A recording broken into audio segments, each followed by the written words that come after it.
Have you ever wondered what silence sounds like when it's 30 degrees below zero? Or how it feels to drift towards sleep, knowing the wind outside could collapse your shelter before morning? Tonight, we're stepping back to a time when simply closing your eyes for rest was an act of quiet courage. When the Wild West froze over, survival wasn't just about food and fire. It was about the fragile, precious art of sleep itself. Before we step into this quiet journey through winter's hold on the frontier, I'd love a small favor. Tap the like button if your heart is ready to wander back in time with me tonight. Be sure to subscribe so you'll always be part of these late-night passages into history's forgotten corners. Leave a comment. Tell me where you're watching from and what time it is for you. Some of you may be awake in the stillness of night, others just beginning your morning, or somewhere in between. Now dim the lights, maybe switch on a gentle fan for that soothing background hum, and let's settle in for tonight's quiet journey through history. Imagine yourself standing on the Wyoming plains in January of 1872. The sky is colorless, a pale sheet stretched thin between earth and heaven. Snow has been falling for 3 days straight, soft at first, then driven sideways by winds that seem to come from somewhere beyond the horizon. You are miles from the nearest town. Your cabin, if you can call it that, is a collection of rough honeyed logs chinkoxed with whatever mud and moss you could gather before the ground froze solid. Tonight, like every winter night out here, your only goal is simple: to sleep, to rest your aching body, to wake again when morning light filters through the gaps in your walls. But sleep in this place, in this time, is never simple. The rhythm of your days on the frontier follows the sun with ruthless consistency. You rise before dawn because there is no choice. The fire has died to embers during the night, and if you don't stoke it soon, the cold will creep into your bones so deeply that even movement becomes painful. Your breath hangs visible in the air inside your cabin. The single room you call home has frosted over on the inside of the walls, delicate patterns of ice climbing the rough wood like winter's own decoration. Your boots are where you left them near the hearth, stiff with cold, despite your best efforts. You have to warm them before your feet will fit inside. The leather has gone rigid overnight, frozen solid, and you know from experience that forcing your feet into frozen boots invites frostbite. So you wait, crouched by the fire, you're coaxing back to life, feeding it kindling one small piece at a time. Because firewood is precious and running low, this is how every day begins. And this is the memory you carry with you through all your waking hours.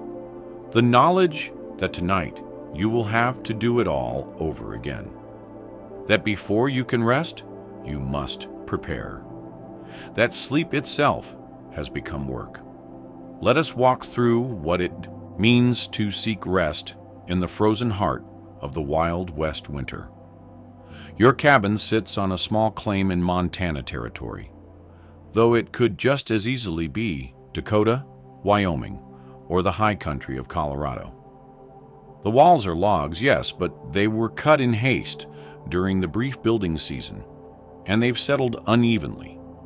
Gaps have opened between them, some as wide as your finger.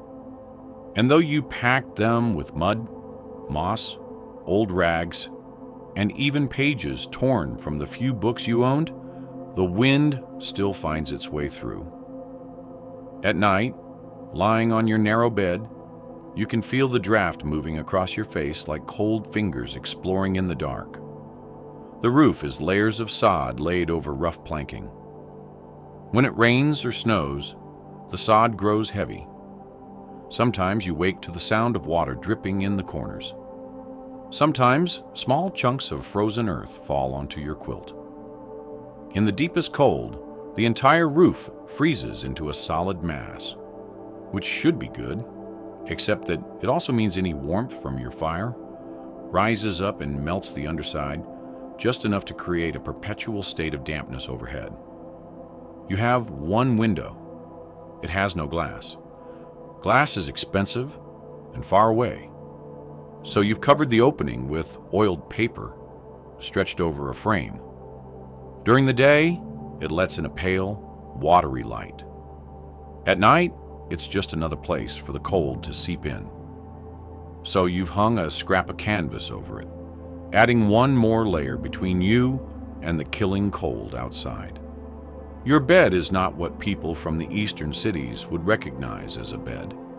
It's a simple wooden frame, ropes strung across it in a grid, and on top of that, a thin mattress stuffed with prairie grass and straw. You gathered the grass yourself last summer, back when the world was warm, and that seemed like a problem for a distant future. Now lying on it night after night, you feel every stem, every stalk. The straw has compressed under your weight, offering less cushioning than you'd hoped. Beneath it all, beneath the ropes and the frame, is the floor. Rough planks, with gaps between them through which the cold earth breathes upward. Some nights you swear you can feel the cold rising through the floor more intensely than it falls from the ceiling. Your blankets are wool, heavy and thick, but also scratchy and slightly damp. Wool has the miraculous property of keeping you warm, even when wet, which is fortunate because moisture is constant. Your breath condenses in the air, settles on the blankets, freezes into tiny crystals. By morning, the edges of your coverings are stiff with frost. You also have a buffalo robe, traded from a passing hunter 2 winters ago. It's heavy as sin, smells of old animal and smoke, and the tanning process that preserved it, but it holds heat like nothing else. On the worst nights, you pile everything you own on top of yourself. Wool blankets, the buffalo robe, your extra clothes, even your coat. And still, you feel the cold working its way in. Sleep, you have learned, is less about comfort and more about exhaustion. The process of preparing for sleep begins hours before you actually lie down. As the afternoon light begins to fail, and in winter it fails early, the sun giving up its fight against the cold by force, you begin the careful rationing of your firewood. You have a pile outside, under a lean-to, you built against the cabin wall. But it's never enough. It's never enough because the trees here are sparse. And what wood you can find is often green or damp. And good. Dry firewood requires planning. You didn't have time for during the brief summer months when you were trying to grow food and make repairs and do all the 100 other things survival demands. So you feed the fire carefully, just enough to keep the chill at bay, just enough to warm the pot of weak broth you're having for supper. Dried beans, a bit of salt pork if you're lucky, water melted from snow. You eat slowly, sitting close to the hearth, feeling the heat on your face while your back remains cold. The cabin is too small and too poorly sealed to ever achieve even warmth. There are zones, the zone of heat near the fire and everywhere else. After your meal, you attend to the small tasks that have become ritual. You check the door, making sure it's secured against the wind and against animals that might be drawn by the scent of food or warmth. You've heard wolves howling in the distance most nights, their voices sliding through the darkness like cold water. You check your boots again, positioning them just so near the fire. You lay out tomorrow's clothes, such as they are, hoping the proximity to heat will make them slightly less frigid when you pull them on. You add one more log to the fire, knowing it's probably the last one until morning. You've learned through trial and error how to build a fire that will burn low and slow through the night. Banking the coals, they call it, covering them with ash to slow their consumption while keeping them alive. It's an art. Sometimes you get it right, and you wake to embers you can coax back to flame. Sometimes you get it wrong, and you wake to cold ashes and the much harder task of starting fresh. And then finally, there is nothing left to do but sleep. You approach your bed, and already you can feel how cold it will be. The blankets have been sitting in the ambient temperature of the cabin all day, which means they're cold. Not frozen solid, but cold enough that sliding between them is a shock to your body. Some settlers have learned to heat stones in the fire, wrap them in cloth, and place them in the bed to warm it before lying down. You've tried this. The stones work for about an hour.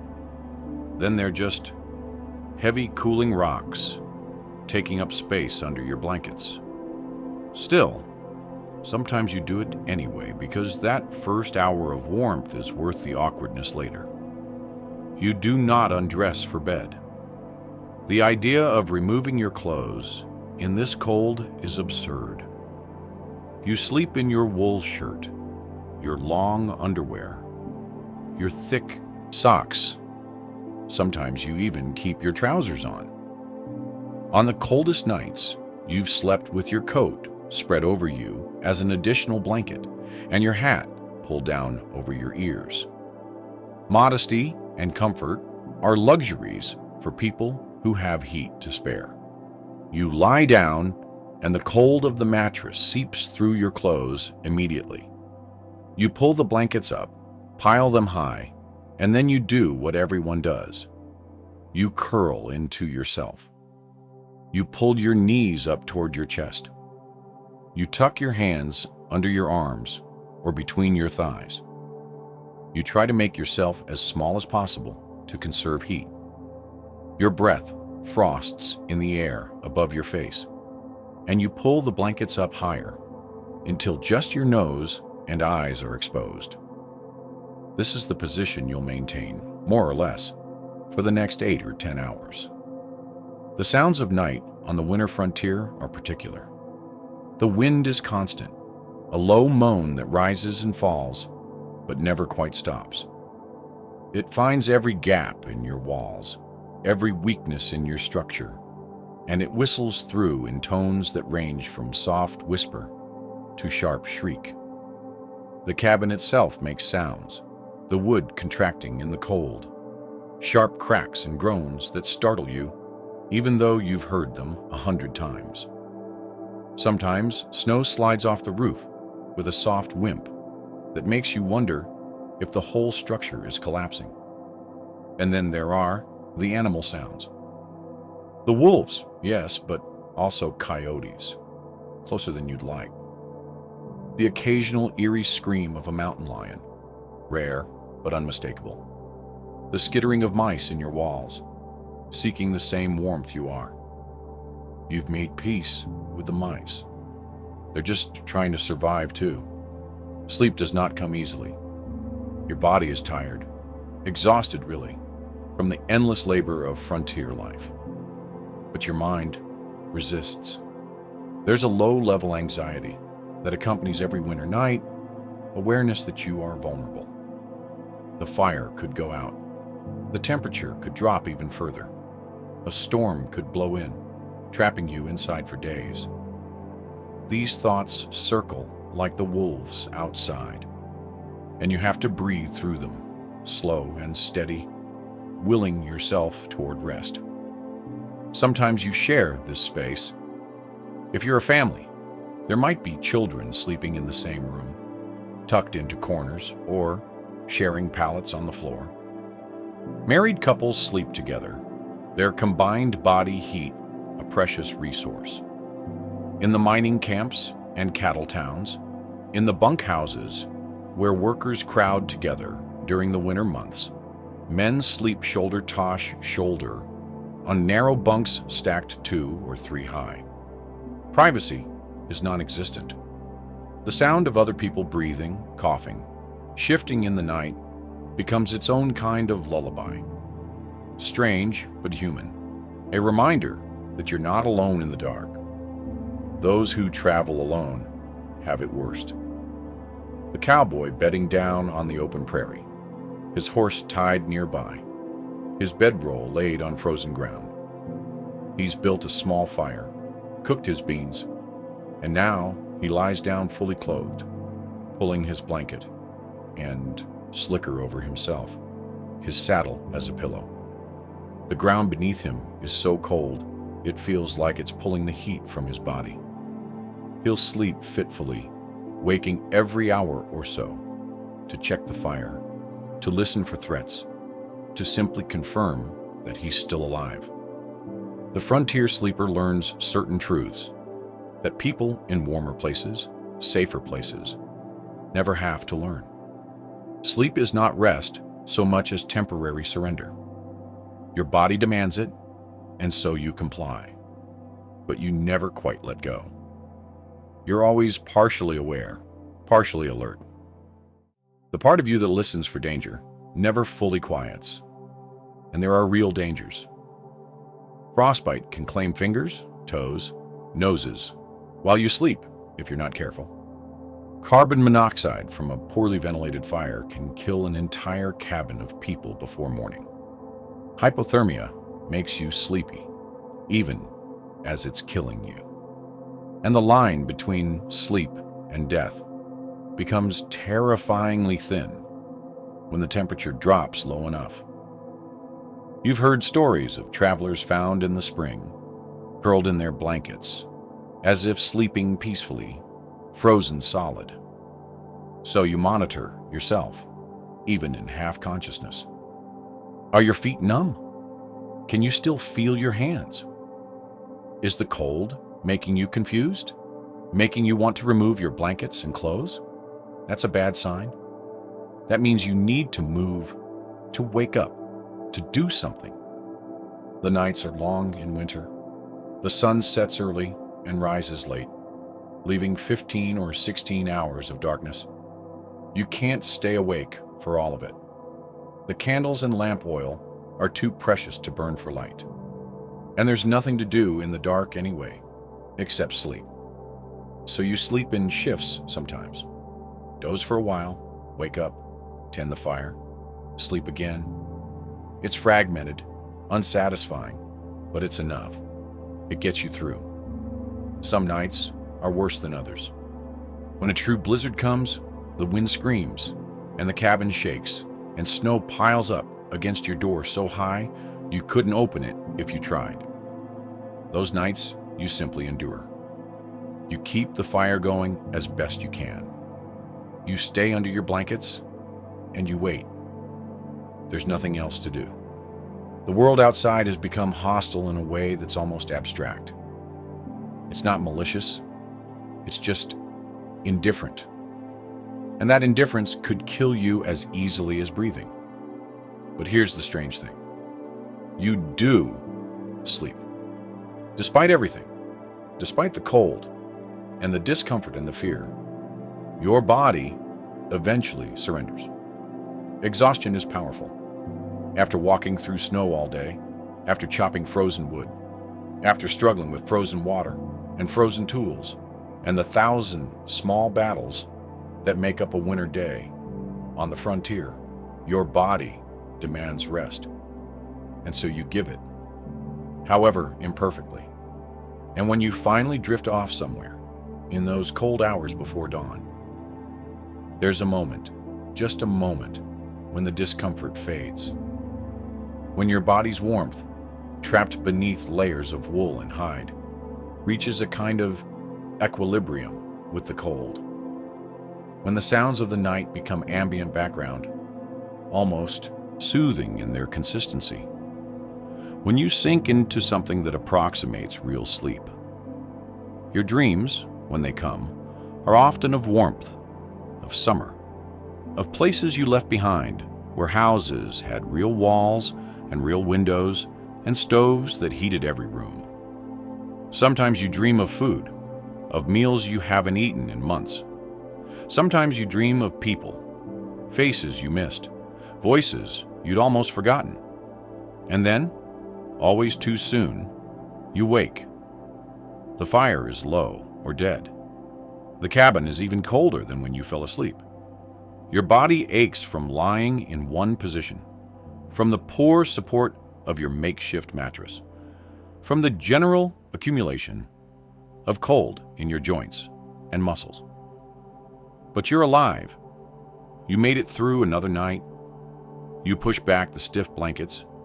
You sit up, breath fogging in the frigid air. You reach for your boots, stiff and cold despite being near the hearth. And you begin again.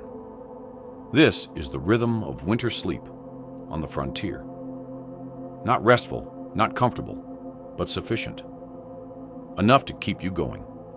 Enough to see another day. The settlers, the miners, the cowboys, the farmers, they all learned to sleep in the cold. They learned because they had no choice. Sleep was survival, and survival was all that mattered. And so they slept poorly, uncomfortably, anxiously. But they slept night after night, winter after winter, until spring came finally, mercifully, and the world remembered warmth again. As the fire in our imagined cabin burns lower, let us shift our attention from the common struggle to one particular man, a figure who became legend, not despite the cold, but because of how he endured it. His name was Hugh Glass, and his story is woven through with winter nights so brutal they seem impossible. Yet every word of it is grounded in the historical record. Picture a man sleeping alone under stars so cold they seem to crackle in the darkness. Picture him wrapped in the skin of the very beast that tried to kill him, crawling across hundreds of miles of frozen wilderness with wounds that should have ended his life. Picture him closing his eyes each night, uncertain if morning would come, yet waking anyway, again and again, driven by something more stubborn than hope. This is not a story of heroism in the traditional sense. It is quieter than that. It is a story about rest, stolen in impossible circumstances, about the body's determination to sleep, even when sleep seems like surrender.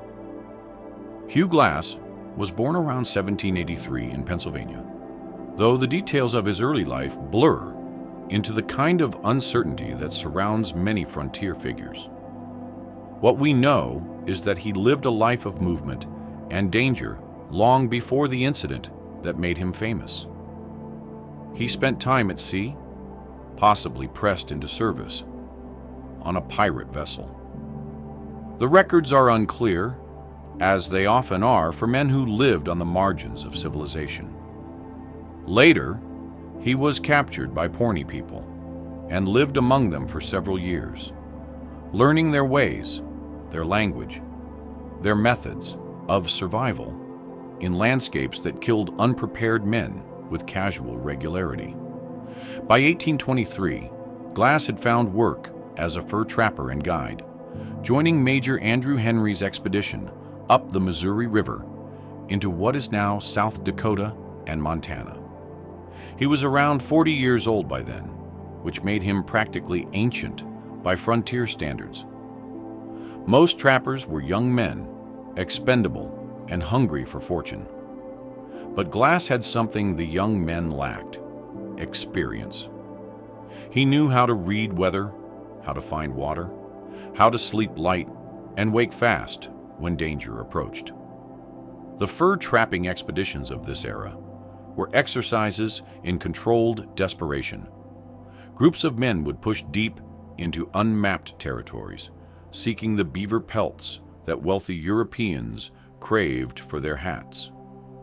They traveled light, carried minimal supplies, and depended on hunting and foraging to sustain themselves. When winter came, they would establish camps, crude affairs of log and hide, and wait out the worst months huddled around fires that never quite kept the cold at bay. Glass knew this life.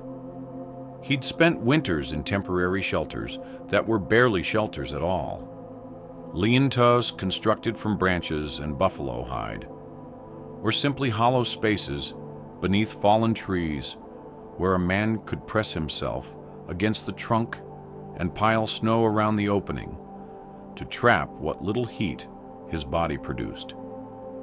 He'd slept beside campfires that he had to feed throughout the night, waking every hour or two to add wood because letting the fire die meant potentially not waking at all. His sleeping arrangements during these expeditions were utilitarian in the extreme. A buffalo robe, if he was lucky, spread on the ground. A blanket, wool or hide, depending on what he'd managed to trade for or carry. His rifle always within reach, because wolves and bears and hostile bands were all possibilities in the night. Sometimes he'd dig a shallow depression in the earth for his body, the depression offering a few inches of protection from wind. Sometimes he'd sleep against his horse for warmth, the animal's body heat more reliable than any fire. The men who traveled with him slept the same way. They'd cluster, their bedrolls near the fire, in a rough circle, feet pointing toward the flames, each man responsible for his own survival, but drawing comfort from proximity to others. The sounds of men sleeping in the wilderness are particular. The snoring, yes, but also the constant shifting, the periodic waking to check surroundings, the whispered conversations between those who couldn't quite achieve rest. Sleep on the frontier was never private, never fully peaceful. In August of 1823, Glass was scouting ahead of his group near the forks of the Grand River in present-day South Dakota. It was not yet winter, but in these territories, cold could come at any time. Glass was moving through dense brush near a stream when he encountered a grizzly bear with cubs, the worst possible combination. The bear attacked with the kind of violence that only a mother protecting her young can muster. What happened next has been documented by those who found him afterward, pieced together from Glass's own later accounts. The bear mauled him savagely. His scalp was torn, his throat laid open, his ribs broken, one leg mangled. The wounds were catastrophic, the kind that should have killed him within minutes. When his companions reached him, they drove the bear off and stared at what they assumed was a dying man. Major Henry, the expedition leader, asked for volunteers to stay with Glass until he died and then bury him properly. 2 men agreed, John Fitzgerald and a young Jim Bridger, who would later become famous in his own right. The deal was they would receive extra pay for performing this grim duty. The rest of the party moved on. Fitzgerald and Bridger waited. 1 day, 2 days. Glass clung to life with a tenacity that must have seemed unnatural. But the territory was dangerous. The possibility of attack by Arikara warriors, very real. And the 2 men eventually made a decision. They took Glass's rifle, his knife, his essential equipment, and they left him. Not buried, not dead, just left. When Glass finally regained enough consciousness to understand his situation, he was alone, in wilderness, unarmed, unable to walk, with wounds that wept and bled and would almost certainly become infected. And it was getting cold. This is where his story becomes a story about sleep. Glass could not walk, so he crawled. The nearest fort, Fort Ka, was over 200 miles away. He began dragging himself south, following the Cheyenne River. His progress was measured in yards per day at first. The pain must have been extraordinary, but pain eventually becomes just another condition of existence when it's constant enough. But every night he had to sleep. Think about this carefully. Imagine your body broken, your flesh torn open, your bones grinding against each other with every movement. Now imagine finding a place to rest for the night, knowing you have no weapon, no fire, no shelter, knowing that wolves follow the scent of blood, and that your blood is everywhere, on your clothes, in your wounds, marking your trail across the prairie. Glass would drag himself to whatever cover he could find.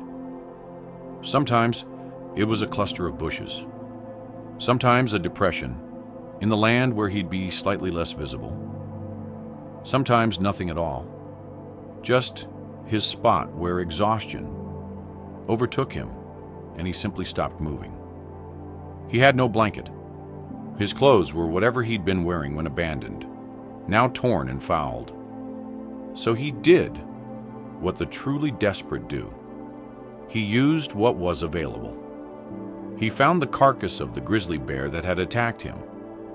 His companions had killed it, and he cut away portions of its hide. The thick fur became his blanket, his shelter, his only protection against the elements. At night, wrapped in the skin of the bear that nearly killed him, Glass would lie in the darkness and drift into something that was part sleep, part unconsciousness. His body needed rest to heal, but rest was nearly impossible. The cold was one problem. The pain was another. But worse than both was the vulnerability. He couldn't run. He couldn't fight. He could only lie there and hope nothing found him in the dark. The psychological weight of this is worth considering. Every night might be his last. Every time he closed his eyes might be the final time. And yet he had to close them. The body demands sleep, even in extremity, perhaps especially in extremity, because healing requires rest, and his body was desperately trying to heal. Some nights, coyotes would circle him. He could hear them in the darkness, their yips and howls, the pad of their feet on earth. He'd lie perfectly still, wrapped in his bear hide, and wait for them to decide he was too dangerous or too alive to be worth the risk. Usually, they moved on. Sometimes they came close enough that he could smell them, a musky, wild scent mixing with the smell of his own infected wounds. The weather grew colder as he traveled, the nights especially. Frost would form on his makeshift blanket by morning, and he'd wake shivering so hard his teeth rattled, but he'd wake. That's the important part. Against all probability, he kept waking. He survived on whatever he could find or catch. Wild berries, roots dug from the earth with his bare hands. At one point, he witnessed wolves take down a buffalo calf. And after the wolves had eaten their fill and left, he dragged himself to the carcass and fed on what remained. This provided not only food, but material. He cut more hide from the buffalo, layering it with the bare skin to improve his sleeping insulation. As weeks passed and his wounds slowly, impossibly began to close, Glass's crawling became more efficient. He could cover more ground each day, but the nights remained brutal. The temperature continued to drop as autumn deepened. He was heading into winter with inadequate gear, inadequate shelter, and a body still trying to recover from trauma that should have been fatal. He found the Cheyenne River and followed it, drinking from it, occasionally catching fish with his bare hands. The water was ice cold, fed by mountain snowmelt, and it chilled him from the inside, but it also meant he wouldn't die of thirst, which was something. At night, He'd sleep near the water when he dared, the sound of it flowing past in the darkness, a kind of company. There's a particular loneliness to sleeping alone in vast wilderness that's difficult to articulate to people who've never experienced it. The silence is not really silence. There are always sounds, wind and water, and animals, but it's empty of human presence in a way that makes you feel erased. Glass would lie under his hides and stare up at stars, so numerous and bright they seemed unreal. And he was the only human being who could see them in that moment, in that place. The only consciousness in all that emptiness. Some historians believe he talked to himself during this time, holding conversations in the darkness to maintain sanity. Others think he prayed, though Glass was not known to be particularly religious. More likely, he simply endured. Humans have a remarkable capacity for endurance when the alternative is death. As his strength returned, Glass was able to build small fires. This changed everything. Fire meant warmth, yes, but it also meant protection. Animals avoid fire. The psychological comfort of light in darkness cannot be overstated. He'd gather whatever dry wood he could find, use flint and steel, tools he'd fashioned or found along the way, and create small blazes that he'd nurse through the night. Sleep came easier with fire. Not easy, never easy, but easier. He also began to encounter other travelers, friendly native people who gave him food and basic supplies. A French trading party who offered him a ride downriver on their keelboat. His journey became less a desperate crawl and more a determined trek. But the nights remained cold, and sleep remained something to be achieved, rather than something that simply happened. By the time Glass reached Fort Kaya in early October, he'd been traveling for 6 weeks. The fort's inhabitants were astonished to see him. They'd heard about the trapper left for dead by his companions, and here he was, walking, barely, but walking, into their compound. His wounds had closed into angry scars. His body was emaciated, but he was alive. He slept in a real bed that night, in a room with walls and a roof, under actual blankets, with a fire and a proper fireplace. And according to accounts, he slept for nearly 24 hours straight. His body finally given permission to fully rest, to release the vigilance that had kept him alive through all those frozen nights alone. But Glass's story didn't end there. He was not content to simply survive. He wanted to confront the men who'd abandoned him. So, after recovering at Fort Kiowa through the winter, sleeping in relative warmth and safety, eating regular meals, healing in ways he couldn't while crawling across the wilderness, he set out again in the spring. He traveled to Fort Henry, then to Fort Atkinson, tracking down Fitzgerald and Bridger. When he found Bridger, he chose mercy.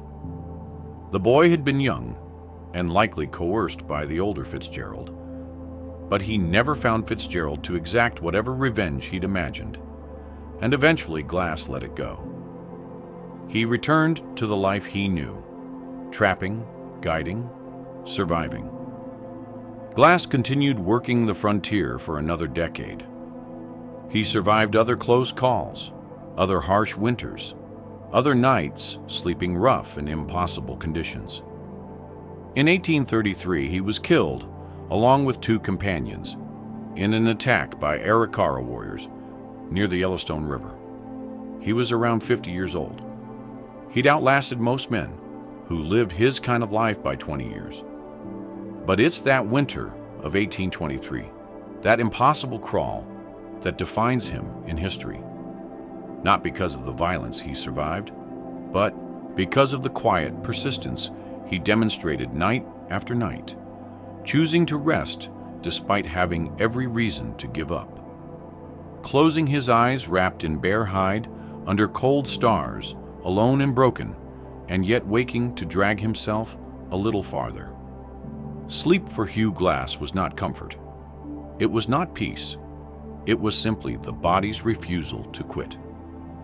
And in that refusal, there's something almost beautiful, something that speaks to the frontier experience in its purest form, the determination to rest, to wake, to continue no matter what the night brings. In our warm beds, safe from predators and weather, it's almost impossible to comprehend what Glass endured.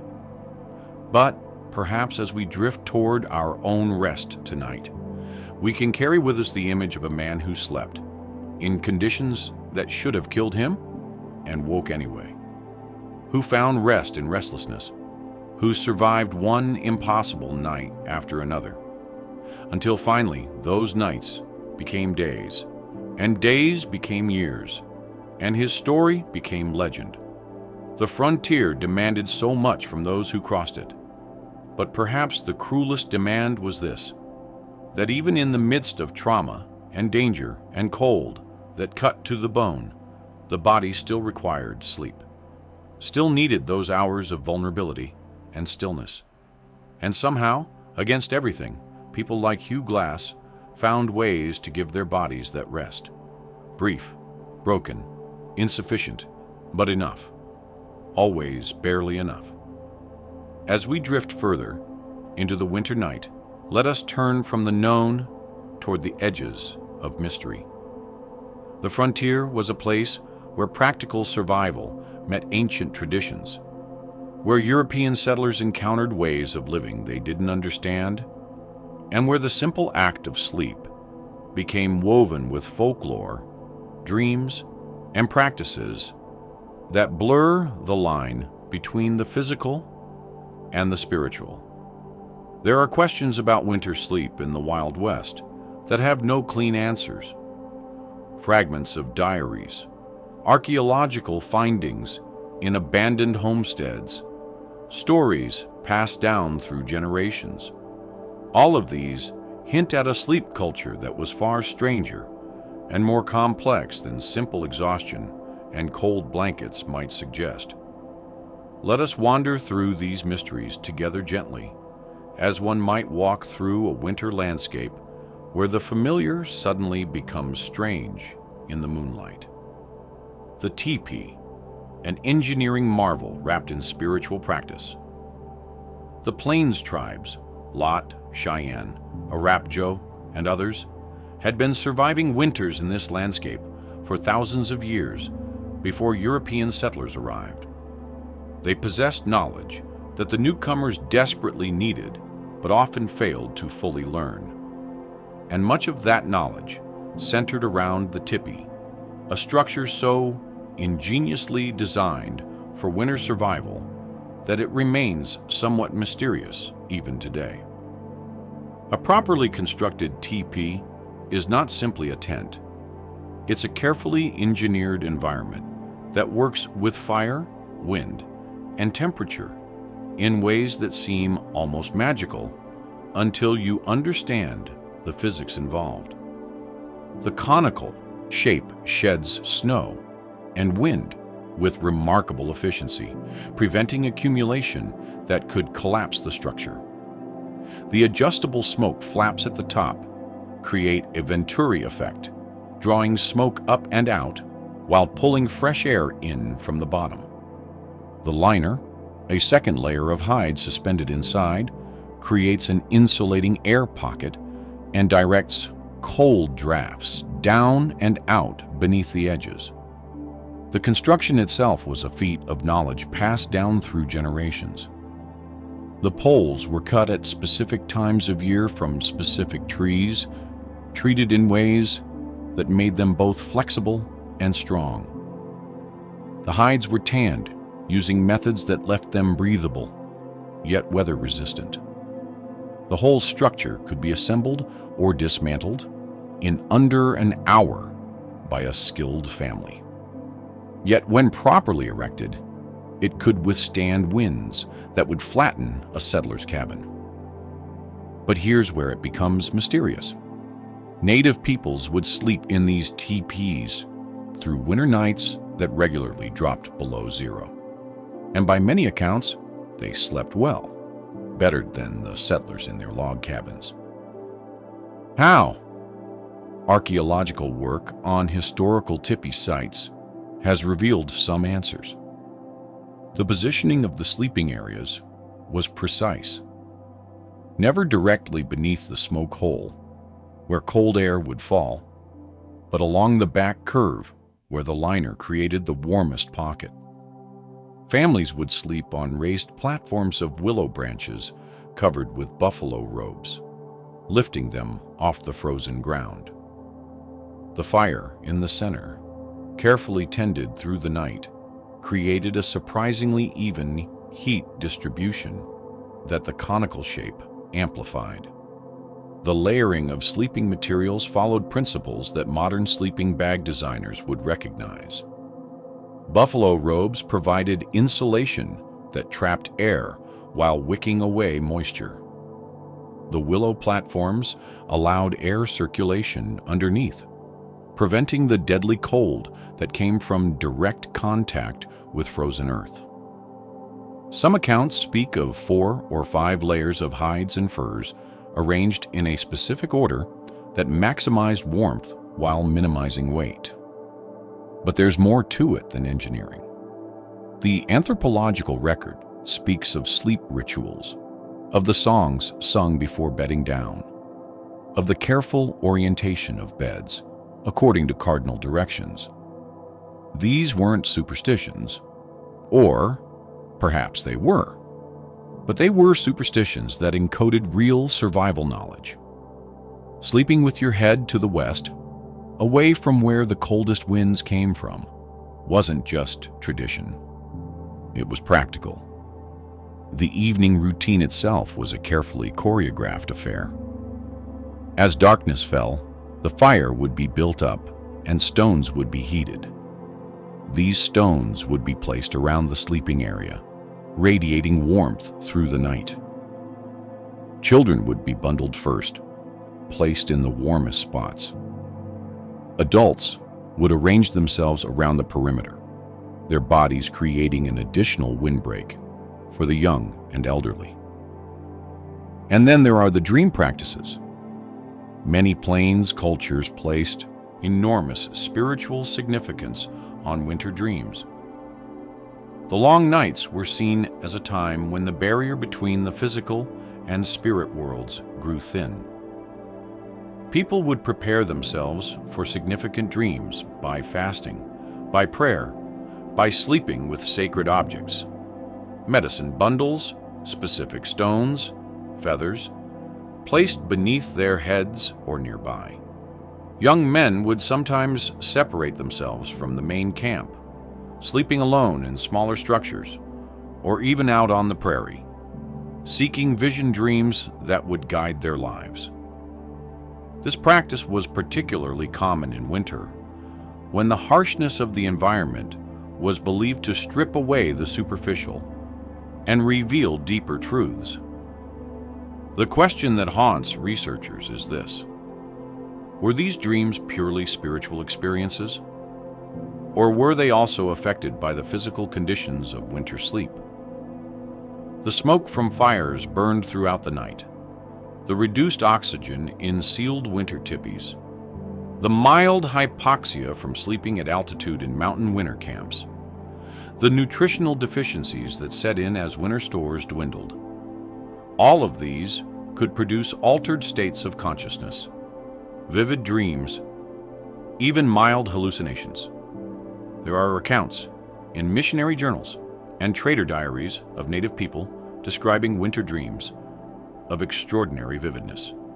Dreams where they spoke with animals, traveled great distances, received prophecies. The Europeans often dismissed these as primitive superstition.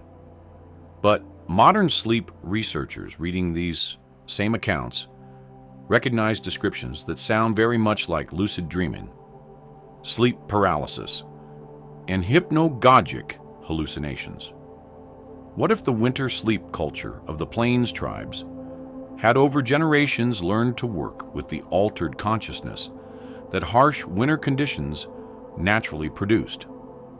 What if their dream practices were a sophisticated response to environmental factors that European settlers simply endured as misery? The dreams were not just individual experiences. They were communal knowledge. A powerful dream would be shared with the tribe, interpreted by elders, sometimes acted upon. Dreams guided hunting strategies, warned of danger, determined the timing of ceremonies.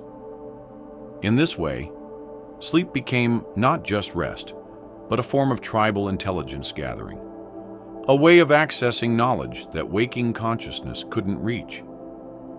We'll never know for certain. The knowledge was oral, passed through generations, and much of it was lost in the violence and disruption of colonization. But the mystery lingers in the archaeological record, in the stories that survived, in the peculiar fact that indigenous peoples seemed to sleep better in winter conditions that left settlers exhausted and half-mad from poor rest. The settlers' strange adaptations. Now let us turn to the settlers themselves and the odd practices that emerged as they tried to survive winters they were utterly unprepared for. In the ruins of sod houses across Nebraska, Kansas, and the Dakotas, archaeologists have found a recurring artifact. Smooth river stones, often in groups of 4 to 6, positioned near where beds would have been. These stones show signs of repeated heating, discoloration, sometimes cracking from thermal stress. We know from diaries that heating stones in the fire and placing them in beds was common practice. But the mystery is in the specifics. Some stones have been found wrapped in fragments of cloth that shouldn't have been there. Silk, fine cotton, materials that were precious and rare on the frontier. Why wrap a heating stone in your best fabric? Some researchers believe it was about heat retention. The finer the weave, the better the insulation. Others suggest it was magical thinking, bringing something beautiful and associated with better times into the brutal reality of winter sleep. There's something deeply touching about these wrapped stones. Imagine a woman, her hands rough from frontier labor, carefully wrapping a heated rock in a silk scarf she brought from Boston or Philadelphia. The scarf might be the last nice thing she owns, the last reminder of a gentler life. And yet, she uses it for this practical purpose, transforming a luxury item into a tool for survival. But perhaps it's more than practical. Perhaps the silk against her feet at night, even wrapped around a stone, helps her remember she was once someone who owned silk, someone who lived in a world where such things mattered. Even stranger, some stones have been found with scratched symbols on them, crude crosses, circles, sometimes what appear to be initials. Were these marks of ownership in communal sleeping spaces? Were they prayers literally carved into the tools of survival? We don't know. The people who made these marks left no written explanation, and their descendants often don't know the stories. One theory suggests these marked stones were passed between family members, each stone assigned to a particular person. In the darkness of a sod house, where you couldn't see what you were grabbing, the scratches would help you identify your stone by touch. But why the religious symbols? Why the elaborate patterns sometimes found? There's a ritualistic quality to these carvings that suggests they meant something beyond mere identification. There are also accounts found in journals, letters sent back east, of settlers burying themselves in straw for warmth. Not just using straw mattresses, but actually burrowing into piles of straw, like animals hibernating.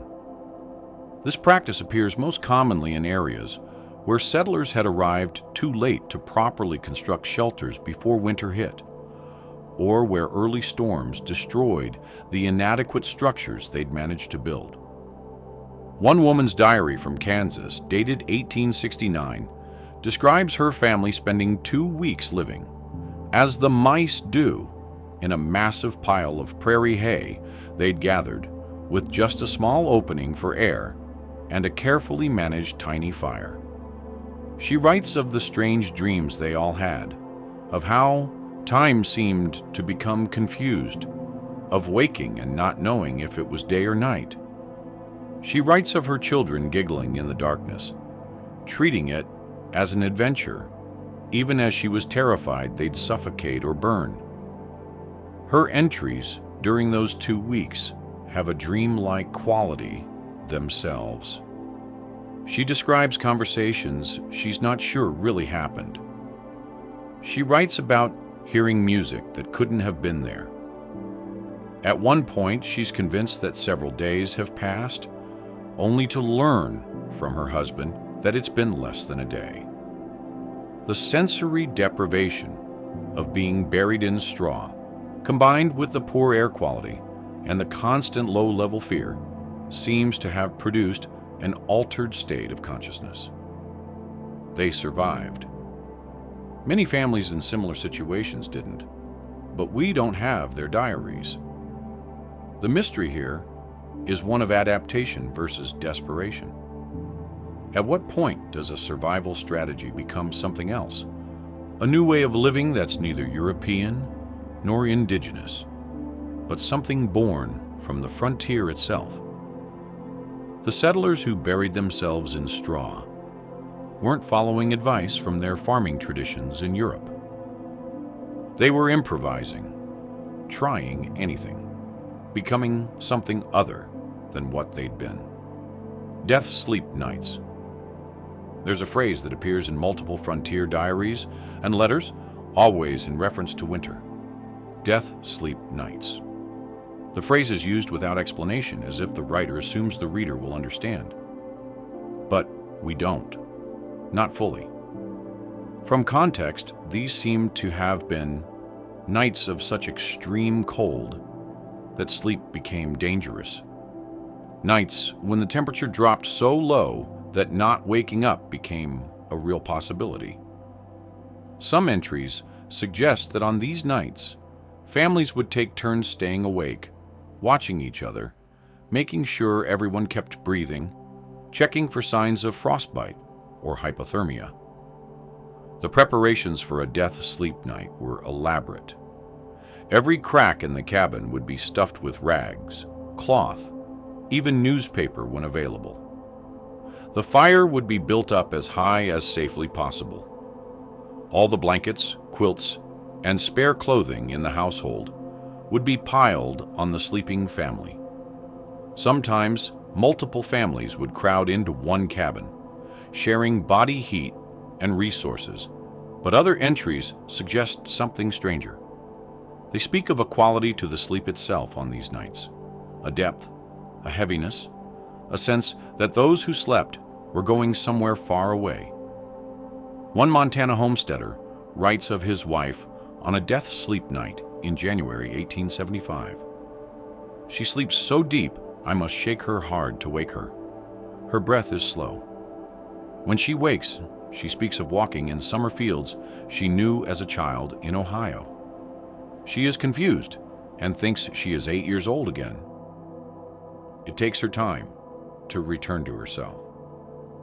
Ooh, this sounds like hypothermia, but it also sounds like something else.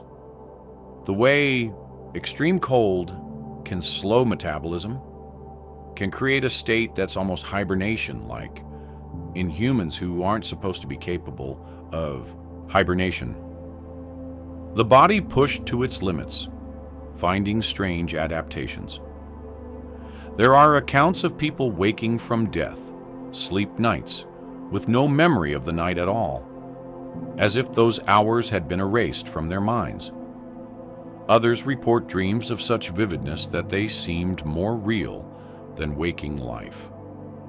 Some speak of having experienced an entire lifetime in a single night, living through years of imagined experiences, while their bodies lay frozen under piles of blankets. Medical journals from frontier doctors occasionally note cases of people who appeared dead from cold but were revived after hours of warming. The line between sleep and something more extreme became frighteningly thin in frontier winters.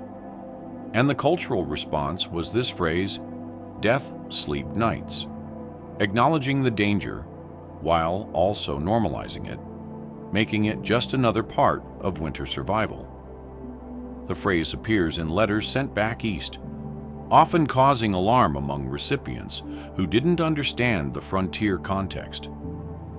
One woman wrote to her sister in New York, "We had 3 death sleep nights last week." Her sister's panicked response, "Thank God you survived," seems to have confused the frontier woman, who replied with doucement that of course they survived. Everyone survived death sleep nights. It was just winter. This disconnect reveals something important. The frontier was creating its own culture, its own language, its own normalization of experiences that would have been extraordinary anywhere else. Communal sleep in bunkhouses and camps. Then there are the communal sleeping practices that emerged in mining camps, cattle towns, and railroad construction sites. These weren't traditional communities. They were thrown together collections of strangers, often men, with no ties to each other beyond shared labor. And yet winter forced them into an intimacy that would have been unthinkable in other contexts. Bunkhouses were built for efficiency, not comfort. Long, narrow buildings, with bunks stacked 2 or 3 high along the walls, a stove in the center, perhaps 1 or 2 windows. In the worst cold, 50 or more men might crowd into a space meant for 30 because body heat was precious, and no one wanted to be in the smaller, colder, outlying buildings. The hierarchy of bunks was complex and often contentious. Top bunks were warmer, but harder to reach, and dangerous if you fell. Bottom bunks were easier to access, but coldest, closest to the drafts that came under the door. Middle bunks were most desirable, but also most likely to be near someone who snored or smelled particularly bad. New men got the worst spots. Seniority earned you better placement. Travelers' accounts describe these spaces with a mix of horror and fascination. The smell was overwhelming. Unwashed bodies, wet wool, tobacco smoke, the privy bucket that couldn't be emptied because the door was frozen shut. The sounds were constant: snoring, coughing, the restless movement of men who couldn't get comfortable. Arguments would break out over blanket theft, over someone taking more than their share of space. Violence in bunkhouses was common, but usually brief: a punch thrown, a wrestling match that ended quickly because neither man could afford to get seriously injured with winter still ahead. There were unspoken rules. You could complain, you could argue, but you didn't seriously hurt anyone because everyone's survival depended on everyone else staying functional. But something strange also happened in these spaces. A culture of sleep watching emerged. Men would unconsciously synchronize their sleep patterns with their bunkmates. If one man had a nightmare and cried out, others would wake and wait to make sure he settled before sleeping again. If someone stopped snoring, always a bad sign, nearby men would reach out and shake them back to fuller breathing. There are accounts of men sleeping in shifts by agreement, some staying awake to tend the fire while others slept, then switching. But more interesting are the accounts of this happening without agreement, without discussion. The group unconsciously organizing itself for mutual survival.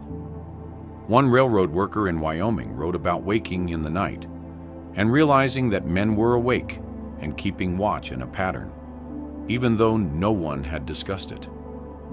It was as if we were one creature, he wrote, one animal with many eyes, and some of those eyes were always open. Anthropologists call this communal vigilance, and it's seen in other high-stress survival situations, but it's particularly well documented in frontier winter camps. The mystery is how much of this was conscious cooperation and how much was something more primal. Humans reverting to an ancient way of sleeping that we mostly lost when we moved into individual shelters. Our distant ancestors didn't sleep alone in private bedrooms. They slept in groups around fires with predators in the darkness beyond. The frontier, in its way, recreated those conditions. And perhaps something very old in human sleep behavior reasserted itself. The bonds formed in these communal sleeping spaces were complex. Men who would never have associated with each other in normal life, different classes, different nationalities, different temperaments, became intimately connected through the shared vulnerability of sleep. You knew who snored, who had nightmares, who talked in their sleep, who wept quietly when they thought no one could hear. Some of these bonds lasted beyond winter. Men who shared a bunkhouse through a hard winter would seek each other out in later years, would trust each other in business dealings, would stand up for each other in disputes. The intimacy of winter sleep created relationships that transcended the usual social boundaries. The phenomenon of shared dreams. The winter dreams themselves deserve attention. Multiple sources, diaries, letters, even a few newspaper accounts, speak of people experiencing extraordinarily vivid dreams during frontier winters. Dreams so real that people woke confused about what was memory and what was imagined. Shared dreams, where multiple people in the same cabin or bunkhouse would report dreaming similar things. A school teacher in Wyoming wrote in 1878 about a night when she and her two boarding students all dreamed of a woman in white walking across the snow. They compared their dreams in the morning and were disturbed to find the details matched. The woman's hair, her direction of travel, even the song she was humming. The teacher, educated and rational, tried to dismiss it as coincidence, but she was clearly shaken. She spent pages in her journal trying to rationalize what had happened, proposing and then discarding various explanations. Modern sleep science offers some explanations. The carbon monoxide from poorly ventilated fires can produce hallucinations and shared altered states. The malnutrition common in late winter reduces serotonin levels, affecting dream vividness. The social isolation and lack of external stimulation makes people hyper-focused on each other, possibly leading to unconscious suggestion and shared imagery. The science of shared sleeping spaces also suggests mechanisms. People in close proximity influence each other's sleep stages through sound and movement. If one person enters REM sleep and begins to move or make sounds, nearby sleepers may be triggered into REM sleep as well. If everyone is entering REM sleep at similar times, and if they've spent all day together with limited external input, it's not impossible that their dreams might have overlapping content. But there's also the possibility that these dreams served a function. That, in the long, dark, isolated months of winter, dreams became a form of entertainment, of escape, of maintaining sanity. People would discuss their dreams in detail, building on each other's narratives, creating a shared, imaginative life that made the harsh, physical reality more bearable. Some frontier communities developed traditions around winter dream telling. In the morning, over breakfast, people would share what they'd dreamed. The best dreams, the strangest, the most vivid, the most comforting, would be retold and elaborated. By the end of winter, these dreams would have become almost mythological stories that bound the community together. Children especially looked forward to dream-telling time. In a world where entertainment was scarce, where books were rare and expensive, where the same few stories had been told over and over, fresh dreams were a source of new narrative. Children would sometimes embellish their dreams, adding details to make them more interesting, and adults would go along with it, understanding that the truth of the dream mattered less than its ability to carry them through another day. This wasn't unique to the frontier. Many cultures have dream-sharing traditions, but there's something particular about how it manifested in the Wild West winter camps. The dreams took on qualities of the landscape: vast, empty, strange. People dreamed of walking through endless snow, under impossible stars, of meeting wolves that spoke, of finding summer hidden in caves beneath the ice. There was a quality of longing in these shared dreams that's palpable even in the brief accounts that survive. People dreamed of warmth, of abundance, of home, but they also dreamed of beauty, of wonder, of the landscape itself transformed into something magical. The prairie that was harsh and deadly in waking life became in dreams a place of mystery and possibility. Were these just dreams? Or were they a psychological adaptation, a way of surviving not just physically, but mentally through months of hardship? The mind creating beauty and mystery to balance the ugly reality of cold and hunger and fear. Archaeological mysteries, archaeological sites continue to offer mysteries. In the remains of a Montana homestead from the 1870s, researchers found a sleeping alcove built into the cabin wall that shouldn't exist. It's too small for an adult, too carefully constructed to be an afterthought. The stones lining it show evidence of heating, and there are burn marks suggesting regular small fires.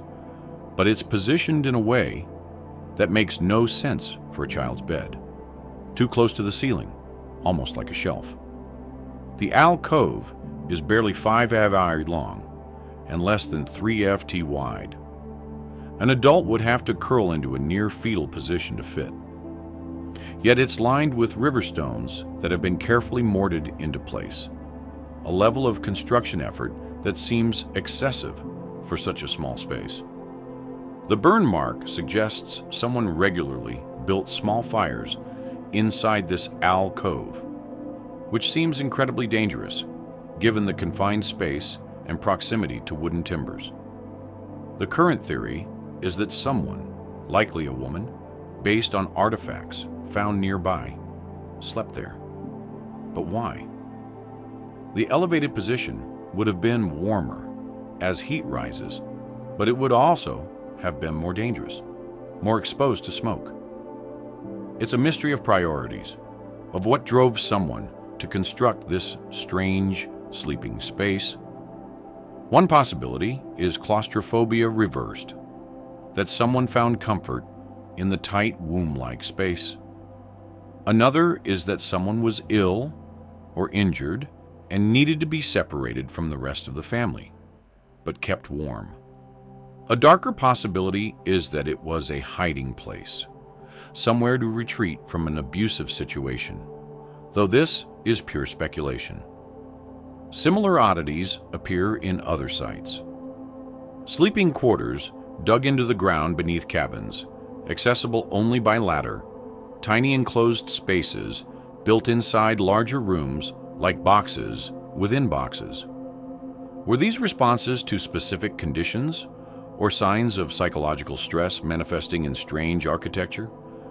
In one North Dakota site, archaeologists found what appeared to be a sleeping pit, a rectangular hole dug into the floor of a sod house about 3 ft deep and just large enough for one person lying down.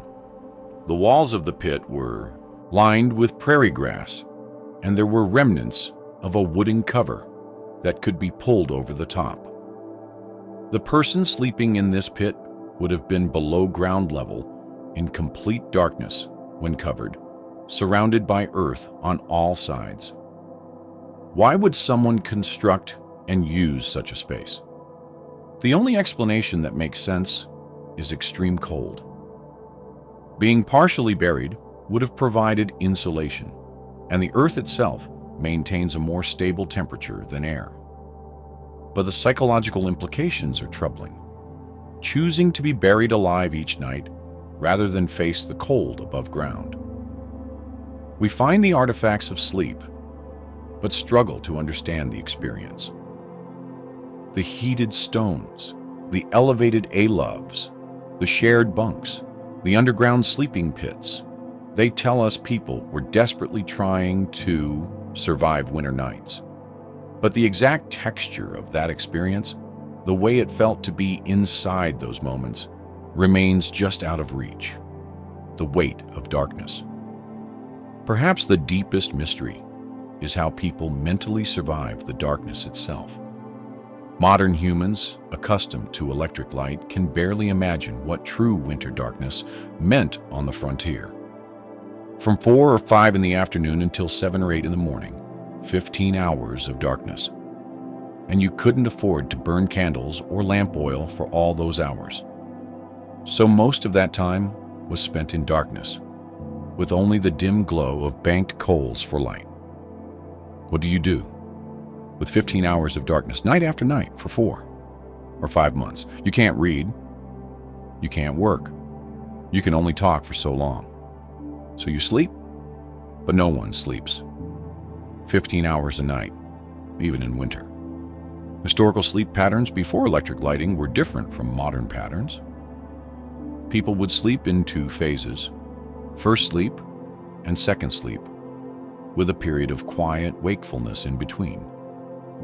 Frontier diaries suggest this pattern was common, perhaps even intensified by the long winter darkness. People would sleep for 3 or 4 hours, wake naturally around midnight, spend an hour or 2 in quiet wakefulness, praying, thinking, sometimes talking softly with others who were also awake, and then return to sleep until morning. This wasn't insomnia. It was normal, expected, even valued. The midnight waking was considered a peaceful, contemplative time. This biphasic sleep pattern appears across cultures and throughout history, but it was particularly pronounced on the frontier. The long darkness made it almost inevitable. You would fall asleep shortly after dark, exhausted from the day's labor, but 4 hours later, you'd wake, and there would still be 8 or 9 hours until dawn. Some people use this wakeful time for productive purposes. Women would do quiet handwork by feel, knitting, mending, their fingers so familiar with the work that they needed no light. Men would whittle, creating small wooden objects entirely by touch. Others would pray, reciting memorized prayers and hymns through the silent hours. But what were they thinking about during those wakeful hours? In darkness? What does the human mind do with so much empty time? We can only guess from the few accounts that mention it. Some speak of planning for spring, running through mental lists of tasks. Others describe a meditative state close to sleep but aware. Some write of prayer, of feeling close to God, or spirits in the darkness. And some write of fear, of the oppressive weight of darkness, of feeling the cold and the night pressing in, of counting hours until dawn, fighting panic at how slowly time moved. There are accounts of people losing their minds in winter darkness. A Kansas settler wrote of a neighbor who began screaming in the night, convinced that the darkness was a living thing trying to suffocate him. A Wyoming diary mentions a woman who stopped speaking entirely for 3 months, only resuming normal conversation when spring arrived. The isolation and darkness and cold combined into something that broke people in ways that physical hardship alone couldn't. The mystery is how this shaped the people who experienced it. How did months of long darkness affect their minds, their dreams, their very sense of self? We know that seasonal affective disorder was surely common, though they had no name for it. We know from the elevated suicide rates in frontier winters that not everyone survived psychologically, but most people did survive. They endured the darkness, the cold, the terrible sleep, and they came out the other side when spring finally arrived. And then they did it again the next year and the year after that. Something in the human spirit is resilient enough to face this and not break. Or perhaps it did break people, but they learned to function while broken, to find small moments of rest and peace, even in circumstances that should have been unbearable. Spring awakening, and the cycle continues. When spring finally came, the change was dramatic. Diaries speak of people weeping with relief at the first warm day, of children running outside and refusing to come back in, of adults standing in sunshine with their faces turned upward like flowers, soaking in the light they'd been deprived of for so long. The sleep patterns would gradually normalize as the days lengthened. The shared dreams would fade. The intense bonds formed in winter bunkhouses would relax, though never completely disappear. People would move out of their cramped winter quarters, airing out blankets, dismantling the elaborate insulation systems they'd constructed. And then summer would come and go, and autumn would arrive, and the first cold nights would remind everyone that winter was approaching again. And they would begin the preparations once more, knowing what was coming, knowing what it would cost them. Yet they stayed, they endured, they adapted. The winter sleep culture of the frontier was born from necessity, but it became something more, a shared experience that bound people together, that tested them and changed them, that revealed both the fragility and the remarkable resilience of the human capacity to rest even in the most hostile conditions. Reflections on mystery. As we drift deeper into our own night, perhaps we can carry these mysteries with us. The heated stones wrapped in silk, the death sleep nights, the shared dreams in crowded bunkhouses, the strange sleeping loves that make no sense, the 15 hours of darkness and what people did with it. These aren't just historical curiosities. They're windows into human adaptability, into our capacity to create meaning and survival strategies in impossible circumstances. The frontier winter sleepers didn't just endure, they improvised, they adapted, they borrowed from indigenous wisdom and invented new practices and somehow, impossibly, found rest. Not comfortable rest, not peaceful rest, but enough rest to wake again, to continue, to survive another day and another night. And in that survival, in those stolen hours of sleep against all odds, there's something profound, a testament to the stubborn determination of human beings to rest, to dream, to close their eyes even in the coldest darkness. The heated stones speak of tenderness amid brutality, the care taken to wrap rough rocks in precious silk, the ritual of warming them in flames, the small comfort they provided through frozen nights. The death-sleep nights reveal our ancestors' clear-eyed acceptance of danger, their refusal to be paralyzed by fear, even as they acknowledge that sleep itself might be fatal. The shared dreams show us humans reaching for connection and meaning even in the bleakest circumstances, building shared worlds of imagination when the physical world offered nothing but hardship. The strange sleeping loves and underground pits tell us that people were willing to try anything, to experiment with the most bizarre solutions, if there was even a chance they might provide warmth or rest. The 15 hours of darkness remind us that our ancestors lived in a sensory world completely foreign to our own, where natural rhythms dominated and artificial light was a rare luxury, not a constant presence. The mysteries remain soft and distant as snowfall. We'll never fully know what it was like, but perhaps as we surrender to our own warm sleep tonight, we can honor those who slept in the cold and marvel at the fact that they did. They slept and they woke and they survived through months of darkness and cold that should have been unbearable. They found ways to rest their bodies and minds. They created practices and rituals around sleep that helped them endure. They shared warmth, shared dreams, shared the long dark hours. And when spring came, they had made it through another winter. That survival wasn't inevitable. Many people died. Many more were permanently changed, damaged in ways that never fully healed. But the very fact that frontier communities persisted, that families returned year after year to face another winter, speaks to something remarkable in the human spirit.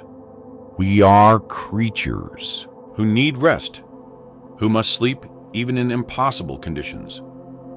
And we will find ways to do it, no matter how strange or desperate those ways might be. The winter sleep culture of the Wild West frontier shows us this truth in its darkest form. Humans at the edge of survival, still closing their eyes, still dreaming, still hoping for dawn. As morning light finally breaks across the frozen landscape of our journey, let us turn our attention to a different kind of winter sleep, one experienced in relative warmth, in imported comfort, behind doors that locked and windows that held real glass. For while most frontier dwellers shivered through winter nights in drafty cabins and crowded bunkhouses, a small number enjoyed privileges that seemed almost obscene by comparison. Yet even their sleep was touched by the frontier's cold hand. Even wealth could not entirely insulate against winter in the Wild West.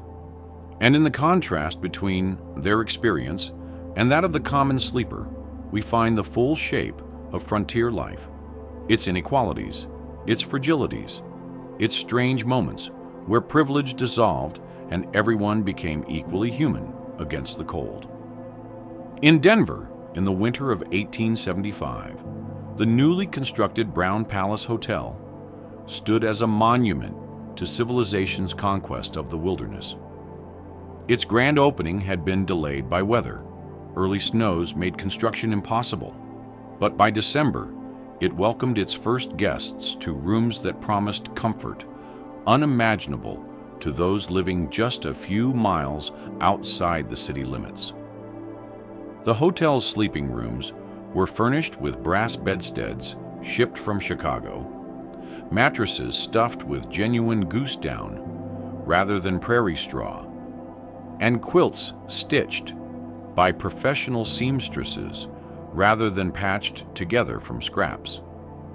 Each room had a fireplace with a damper that actually worked, controlling the flow of smoke and heat with precision that sod house dwellers could only dream of. The windows were double-paned glass, a luxury so extreme that guests would sometimes just stand and look through them, marveling at the clarity, the way they held back the wind without that constant whistling draft. But here's what the hotel advertisements didn't mention. Even in these fine rooms, sleep in a frontier winter was never quite secure. The fireplaces, for all their superiority, still required wood, and wood supplies could be interrupted by storms. The staff responsible for maintaining fires in guest rooms worked around the clock, but on the coldest nights, they couldn't keep up. Guests would wake to find their breath fogging in the air, their water pitches frozen solid, frost forming on the inside of those expensive windows. One guest, a railroad investor from Boston, wrote in his diary about waking at 3 in the morning to find his room cold as a tomb, the fire having died while he slept. He rang for service, another luxury having someone to ring for, but the night staff was overwhelmed. Every room needed attention simultaneously. He waited an hour, wrapped in all the blankets from his bed and his overcoat besides, before a weary boy arrived with wood and coal to restart his fire. I thought of the miners I'd seen that afternoon, he wrote, sleeping in their crude shelters up in the mountains, and felt both ashamed of my complaints and grateful that I was not among them. Strange that we should all be in the same territory, yet living such different winters. This awareness, this peculiar consciousness of the divide, runs through many accounts of elite frontier sleep. The wealthy couldn't help but know what conditions were like beyond their comfortable walls. They saw it every day. Their servants came from those drafty cabins. Their coachmen slept in stables barely warmer than the outdoors. The gap between their sleep and the sleep of the common frontier dweller was visible, tangible, impossible to ignore. In Deadwood, during the gold rush years, a different kind of elite emerged. Men who'd struck rich suddenly and spectacularly, and who spent their newfound wealth in ways that revealed both imagination and desperation. One such man was Samuel Granger, who made his fortune in a claim he'd bought for nearly nothing from a discouraged prospector. Within 6 months, he'd built himself a house that locals called Greer's Folly, a 2-story structure with real wooden floors, plastered walls, and a bedroom on the 2nd floor with a cast iron stove imported all the way from St. Louis. His bed was legendary. He'd commissioned it from a furniture maker in San Francisco and had it shipped in pieces up the Missouri River, then overland by wagon at extraordinary expense. It was mahogany with posts that reached nearly to the ceiling, and a canopy of velvet curtains that could be drawn closed to create a warm, dark space within a space. The mattress was horsehair over springs, actual springs, not rope webbing, and he had sheets of Egyptian cotton and blankets of merino wool. By frontier standards, this bed was a palace. Men who saw it spoke of it in odded tones. To sleep in such luxury, in such warmth, in the middle of Deadwood winter, it seemed like something from a fairy tale. But Granger himself, in a letter to his sister back in Philadelphia, described his sleep as troubled. "The silence here is different than home," he wrote. "It is not peaceful silence. It is waiting silence. I lie in my fine bed and hear the wind and know it is trying to get in. The house cacks and settles. I think of the men sleeping rough in the gulches and feel strange about my comfort. Not guilty exactly, but strange, as if I am play acting at civilization, while the real world waits just outside." He also mentioned something else. that despite his warm room and fine bed, he often woke in the night and couldn't return to sleep. He'd light a lamp and read or simply lie there thinking.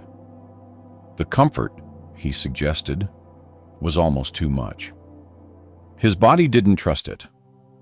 Some part of him remained alert, waiting for the cold to return, for the luxury to be revealed as temporary.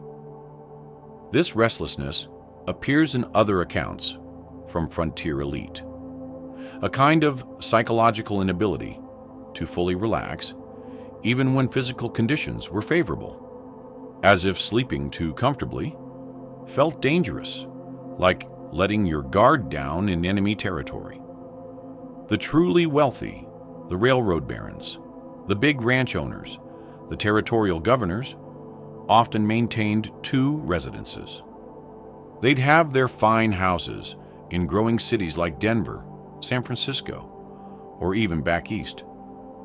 But they'd also have frontier properties where business required their presence. And winter travel between these properties became its own peculiar ordeal, one where wealth provided options but not immunity. A woman named Caroline Mason, wife of a cattle baron who owned vast ranges in Wyoming, kept detailed journals of her winter travels between their Denver home and their ranch headquarters. The contrast between her sleeping arrangements, night to night, is almost comical in its extremity.